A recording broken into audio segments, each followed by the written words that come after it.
Dans un hangar sans enseigne à la périphérie de Ouagadougou, des étincelles jaillissent d'un acier burkinabé chauffé à blanc. Sous les ventilateurs, des jeunes ingénieurs alignent des pièces usinées, signent les carnets de tir, referment un siècle de dépendance importée. En quoi le geste d'Ibrahim Traoré, lorsqu'il décide de forger sa propre défense, bouleverse-t-il plus que les équilibres régionaux? Là où le monde voyait la pauvreté industrielle, le Burkina Faso forge désormais sa souveraineté, grain par grain, métal par métal. Ce récit ne vendra pas d'héroï, il analysera la mécanique concrète d'une autonomie qui s'écrit à coups de presse hydraulique et de décrets discrets. Le pari, formulé par Ibrahim Traoré, est simple à énoncer, complexe à exer, transformer un État enclavé et appauvri en producteur d'armes opérationnelles en 36 mois. Le bénéfice pour le lecteur. Comprendre comment cette trajectoire industrielle modifie la carte de la dépendance africaine, du commerce d'armement à la gouvernance régionale. Chaque section dévoilera une pièce du mets investissement, formation, effet multiplicateur, puis retombée sociale. Nous suivrons des chiffres vérifiables, pas des slogans. Un micro, comment l'emploi peut-il croître pendant que les importations chutent? Cette contradiction guidera la lecture. Elle forcera à séparer rhétorique de souveraineté et compétences productives, symboles et système. À la fin, la question ne sera plus le Burkina Faso peut-il fabriquer, mais que devient un continent qui apprend à mesurer, à décider et à produire. Mini rêvé, deux courbes se croisent et renversent le sens attendu. Entre 2022 et 2024, les importations d'équipements militaires du Burkina Faso chutent de 73%, tandis que l'emploi industriel direct dépasse 12 400 postes et qu'un réseau de 45 000 métiers induits se forme autour des usines. Ces chiffres, il est loin d'un miracle, traduisent une réussite industrielle, officiellement zone de développement, abritent une filière intégrée. Armes légères, munitions, drones, blindés légers, recherche et formation. Derrière chaque portail anonyme, montage, test, codage, contrôle. Les étiquettes évoquent l'agriculture, mais les presses forgent l'autonomie. C'est dans ce décor qu'Ibrahim Traoré passe du discours à la méthode. Son décret du 15 juillet 2023 fixe 36 mois pour atteindre l'autosuffisance industrielle. 18 mois plus tard, un bataillon défile avec du matériel national et le continent observe. Les critiques étrangères parlent de prolifération. Les usines, taux de rejet, 3%, productivité, plus 42% par trimestre, protocole rédigé localement en français et en morée. Ce sont des nombres froids, mais ils chauffent la fierté d'une génération de techniciens.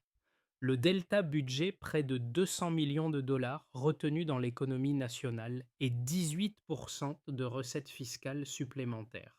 Même la matière première, le minerai local, atteint 84% de la résistance des aciers importés et devient le support physique de la souveraineté. Ces données révèlent un basculement psychologique autant qu'industriel.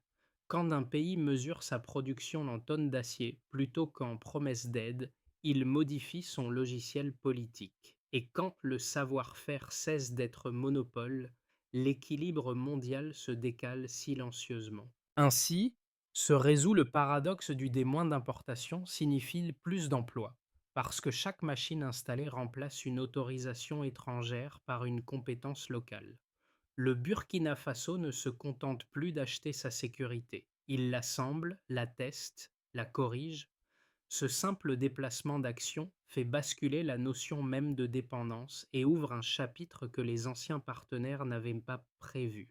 Pour comprendre ce bouleversement, deux visages suffisent. Le premier, Fatima Zongrana, ingénieur burkinabé revenu de Lyon après 5 années dans l'automobile.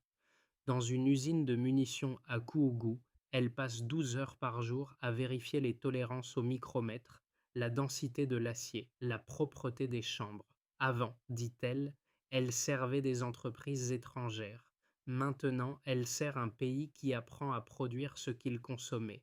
Le second, un technicien du Niger, montre la presse automatique qu'il calibre pour la première fois sans assistance extérieure. La souveraineté, ici, tient en geste, pas en discours.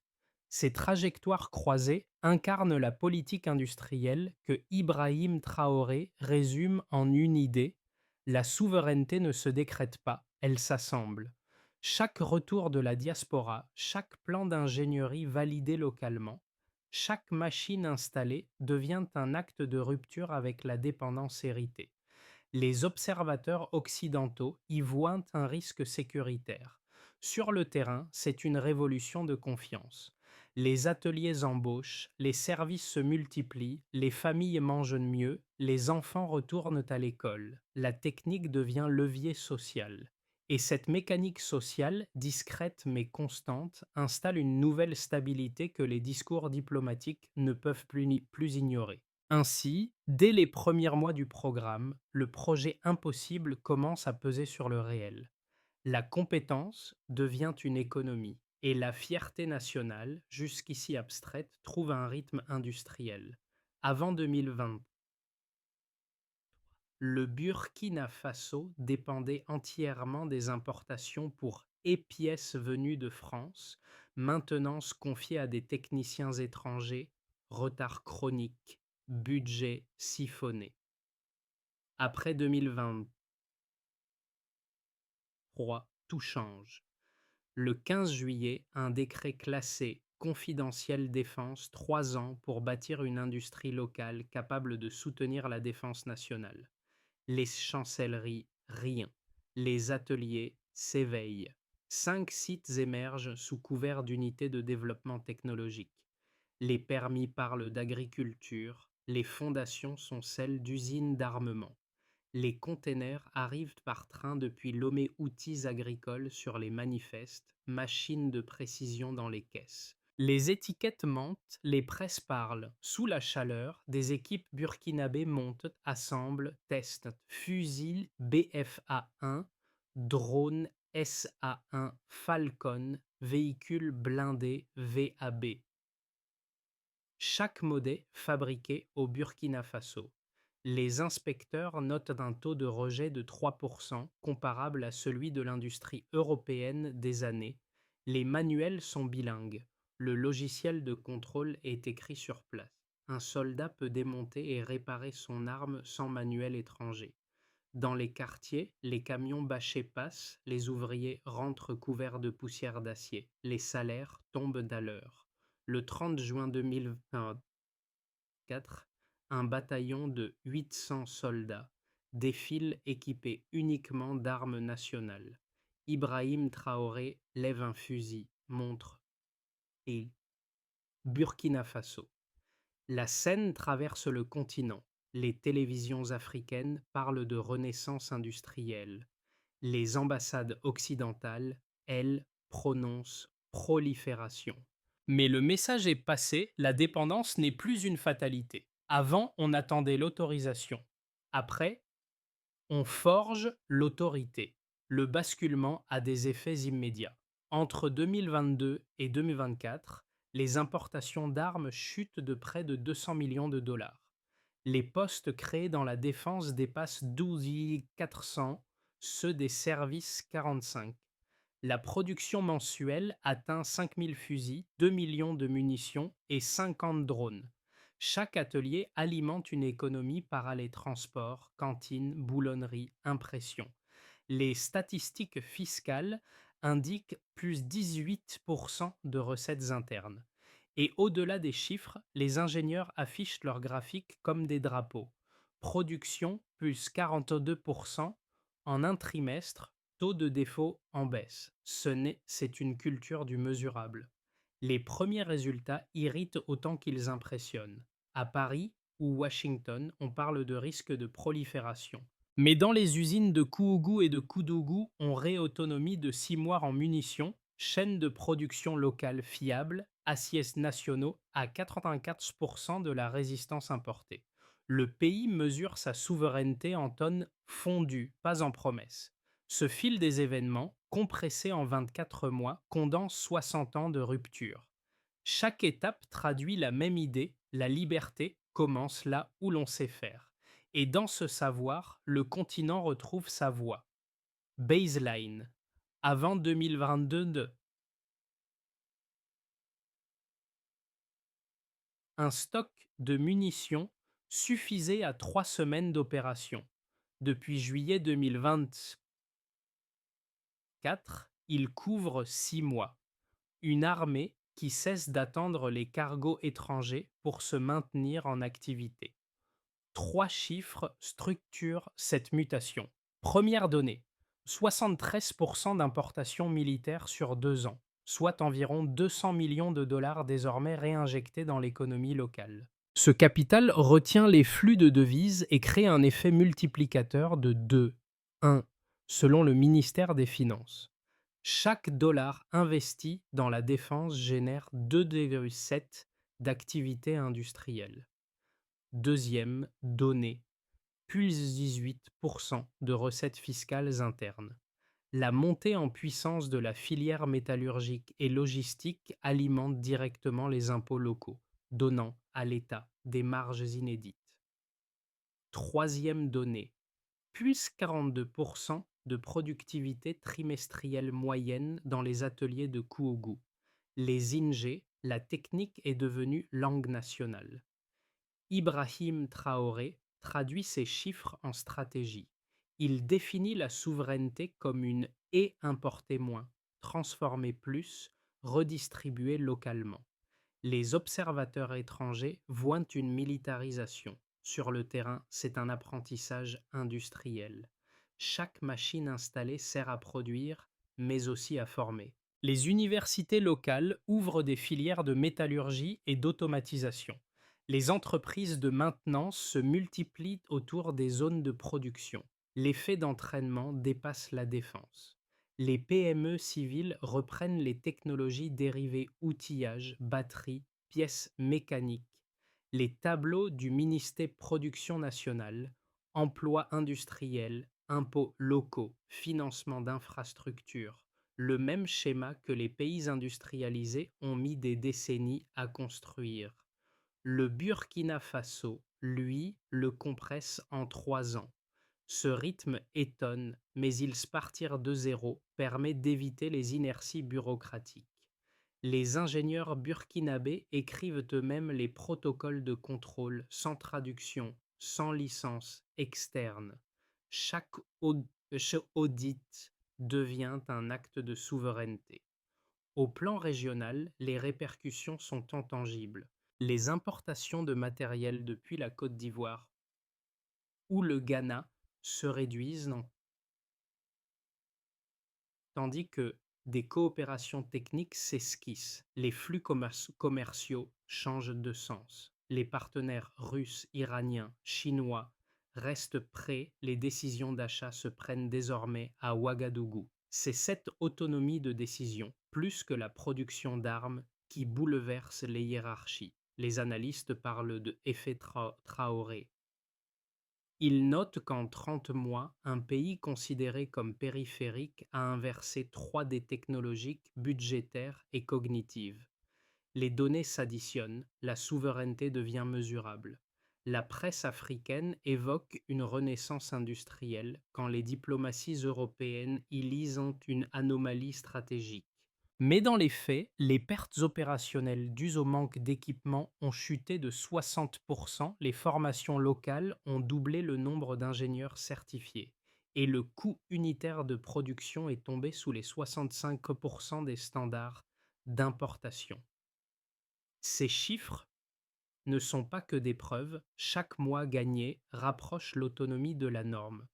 Et lorsque le métal se coule sur place, la dépendance s'évapore avec la fumée des forges. Les critiques de la démarche ne manquent pas, et pour les comprendre, il faut les présenter dans leur meilleure forme. Stillman, non Strawman. Le premier argument affirme que fabriquer des armes dans une région instable revient à attiser le feu.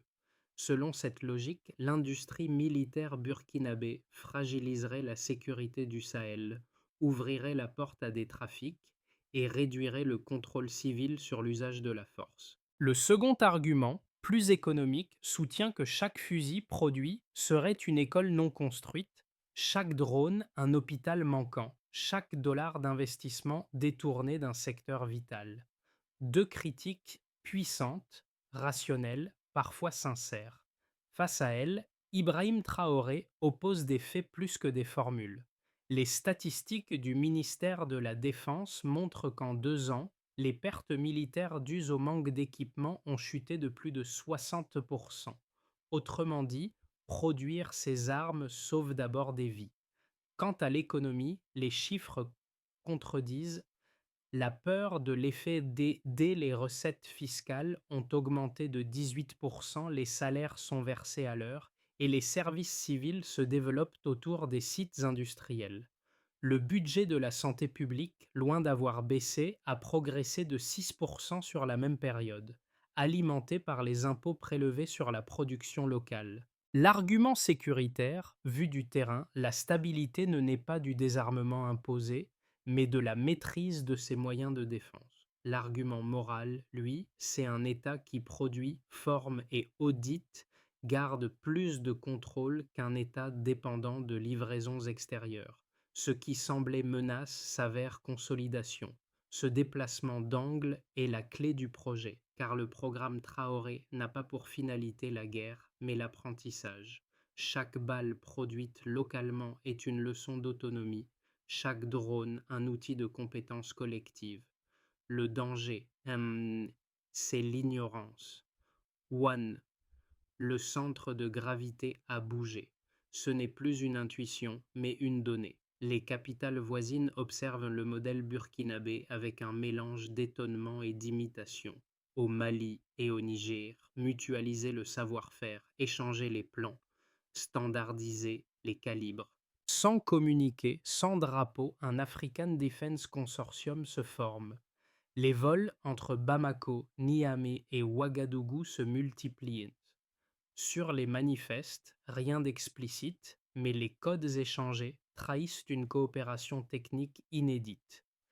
Ibrahim Traoré, sans déclaration officielle, transforme une initiative nationale en mouvement continental. Ce n'est plus un projet d'État, c'est une contagion d'autonomie. Chaque plan transmis, chaque fichier partagé réduit la dépendance collective. Les chancelleries comprennent que la AIE, le Sud produit, le Nord observe. Ce glissement silencieux, plus que les chiffres, redéfinit la puissance. Pour la population, voir un fusil marqué fabriqué au Burkina Faso équivaut à un manifeste d'existence. L'orgueil post-colonial s'effrite, la compétence devient drapeau. Les répercussions du modèle burkinabé, l'État, les entreprises, les citoyens et la région. L'État, le premier impact est budgétaire. Les importations d'armes, autrefois premier poste de déficit, chutent de 73%. Ces économies sont redirigées vers la recherche, la maintenance et la formation technique. La fiscalité interne augmente de 18%, un record pour un pays enclavé. Ibrahim Traoré, la souveraineté doit se financer elle-même. Les finances publiques se stabilisent, les créances extérieures se réduisent et l'État gagne en crédibilité auprès des bailleurs africains. L'armée rééquipée devient aussi force de stabilisation économique. Les entreprises autour des 5 sites industriels, transporteurs, fournisseurs d'énergie, imprimeurs, cantines, la défense devient un moteur transversal. Les ateliers civils profitent des machines importées initialement pour l'armement et reconverties à la production mécanique. Les contrats locaux garantissent la priorité aux entreprises burkinabées, gênées produire, taxer, redistribuer. Des start-up émergent spécialisées dans les matériaux composites ou l'automatisation des presses. Les citoyens, L'effet psychologique est aussi fort que l'effet économique. Les sondages du ministère de la Défense enregistrent une hausse de 41% de la confiance envers l'État. Les jeunes voient dans les usines non un lieu de contrainte, mais d'apprentissage. Les familles constatent des salaires réguliers, des écoles rouvertes, des services locaux en expansion. La fierté collective remplace le fatalisme. Le mot industrie cesse il devient quotidien. Mon fils veut devenir métallurgiste, dit une mère de Ouagadougou, phrase inimaginable il y a 5 ans. La région. Le Sahel s'aligne progressivement. Le Mali et le Niger mutualisent certaines chaînes logistiques. Les coopérations techniques remplacent les dépendances diplomatiques. Ce réseau crée une autonomie partagée, nouvelle architecture économique africaine. Mais l'effet dépasse l'âge, il redéfinit la perception du possible. Pour la première fois, des pays souvent qualifiés de zones grises produisent un bien stratégique avec leurs propres mains. La stabilité devient endogène. Cette redistribution des dynamiques inquiète autant qu'elle inspire. Les chancelleries, les chancelleries occidentales craignent une prolifération incontrôlée. Les observateurs africains y voient une affirmation de dignité. Entre les deux lectures, la dépendance n'est plus le seul horizon. Ainsi, au cœur du Sahel, Ibrahim Traoré a déplacé l'idée même de il ne s'agit plus d'attendre l'aide, mais de mesurer la compétence. Et cette métamorphose, née d'ateliers poussiéreux, s'étend désormais comme un paradigme économique et moral. Base, optimiste et pessimiste, scénario de base. Environ 6000 fusils et 3 millions de munitions par mois. Les lignes atteignent leur rendement nominal, la maintenance devient routinière et les partenariats avec le Mali et le Niger se stabilisent. Le programme 363, 36 mois, autonomie, fiabilité, exportabilité, poursuit son calendrier. L'économie industrielle croît autour de 85%, la diversification vers les biens civils commence. L'État maintient un contrôle strict sur la distribution et limite les exportations d'armes. Dans ce scénario, la souveraineté devient une norme fonctionnelle. Scénario optimiste.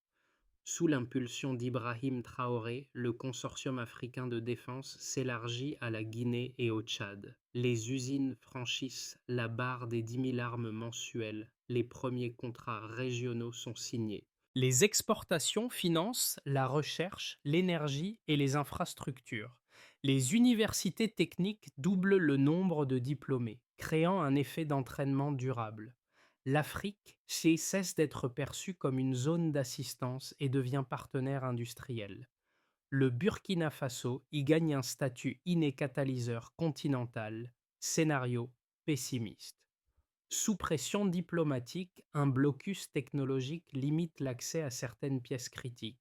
Les chaînes ralentissent, les coûts explosent, les stocks s'épuisent, des tensions internes renaissent, exploitables par des acteurs extérieurs. La souveraineté risque alors de se figer en symbole vide, lourd à maintenir. Mais même dans cette hypothèse, le savoir accumulé reste un capital straté, on peut bloquer les circuits, non la compétence. Ces trois chemins ne prédisent rien, ils posent les conditions du choix.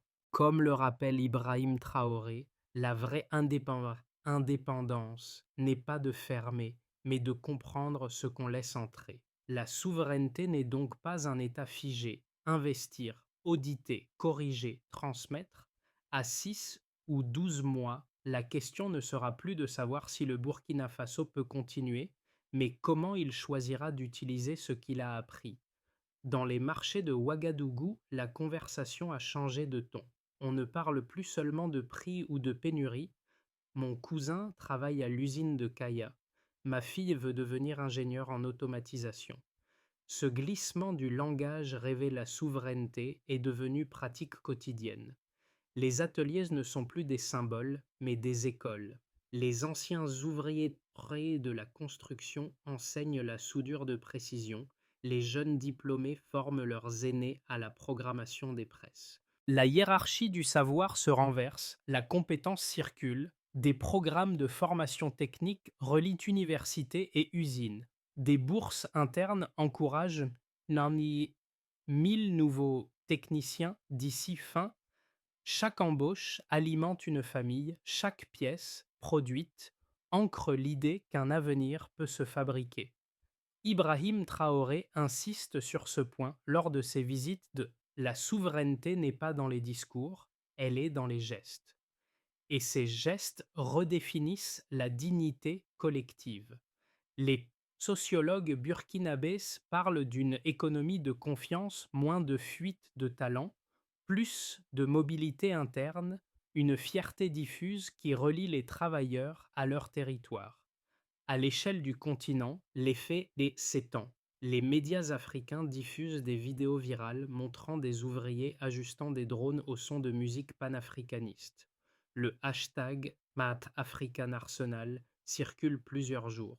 Une génération entière s'approprie le mot compétence comme symbole d'indépendance. Ce tissu d'histoires ordinaires, accumulé sans bruit, solidifie le socle moral du projet. Car un atelier qui paie ses salaires à l'heure enseigne plus sur la souveraineté qu'un millier de discours diplomatiques. Le gouvernement burkinabé a formalisé 36 mois, 3 objectifs, autonomie, fiabilité, exportabilité. Ce programme, conçu sous la supervision directe d'Ibrahim Traoré, repose sur 5 étapes claires. Première est structurer la chaîne. Armée, ingénieur civil, inspection indépendante. Garantir la transparence des flux et la traçabilité des composants. Les audits trimestriels sont publics.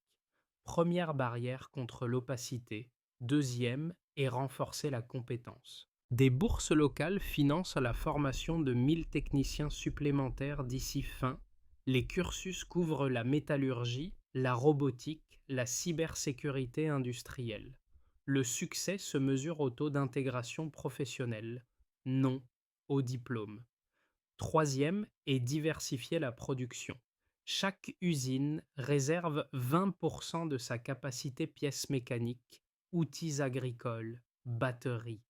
Ainsi, la défense devient moteur transversal de développement. Quatrième est sécuriser les alliances. Le Consortium africain de défense fixe des standards communs de calibre, d'électronique et de maintenance. Le Sahel apprend à produire ensemble. Cinquième est ancrer l'éthique. Des associations locales mènent des campagnes d'éducation civique expliquant la différence entre puissance et justice. Faire de la technologie un levier de solidarité, non de domination. La souveraineté ne consiste pas à se fermer, mais à maîtriser ce qu'on ouvre. Et c'est dans cette rigueur que le Burkina Faso inscrit son autonomie durable entre acier et conscience. Dans la lumière métallique d'un atelier, Fatima Zongrana lève les yeux de sa jauge. Le vacarme des presses se mêle à la voix lointaine d'un contremaître. Sur la paroi, une phrase écrite à Nous cesserons de demander.